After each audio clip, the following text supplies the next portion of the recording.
ښځه ده د هغې سره تعلق د الله د رضا دپاره دی چې دا زما ښځه ده او د دې په ما حق دی زه به د دې حق پوره کوم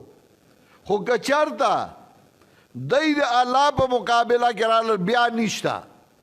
ما چې کوم آیاتونه لوستي وو هغې کې هم الله د دې بیان کوي پیغمبر پاک صلی الله علیه وسلم ته وایي د پیغمبر پاک بی بیانې هغه چې د ټولې دنیا ښځې راجمع کړي نو د پیغمبر پاک یو بی بی ته نشي رسېدی چې وایي میری جسم او میری مرضی چاہی وای زما جسم زما مرضی نو چې زه څه کوم نو هغه به کومه نو بیا خو د هر چا مرضي ده بس چې څه کوي نو او دا یو شی شروع شوی دی چې ښځې پرېږدئ د هغې مرضي ده چې څه کوي هغه به کوي نو که د دې زمانې هغه ټولې راجمع کړي د پیغمبر د بیبي او کچې ګوتې د پیغمبر د بیبیانو دوره لوی مقام دوره لوی حیثیت دی خو سره د هغې نه الله پیغمبر پاک ته وایي یا ایو قل لازواجک وازما پیغمبر بیبیانو ته ووایه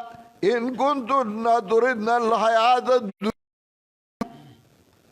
که تاسو اراده کوئ د ژوند د دنیا و زینتها او د زینت د دنیا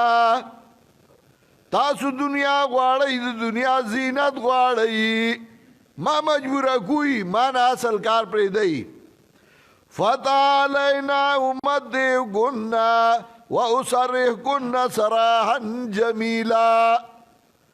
راشئ چې تاسو لا څکه درکمه جوړه جامه درله درکمه او پرېږدم تاسو به پرېښودو ښایسته که تاسو ما ته خران کېږئ د الله د حق په مقابله کې نو ګورئ تاسو پرېږدم خو الله نشم پرېښودی راشئ تاسو به پر هغه سلا پرېږدمه جامه جوړه به درکمه پیسې ضرورت به درله درکمه چې څه د زنانو ضرورت دی خو ګورئ تاسو پرېږدم خو الله نه پرېږدمه دې ته وایي ایمان او دا ایمان کاملو د جناب رسول الله صلی الله علیه وسلم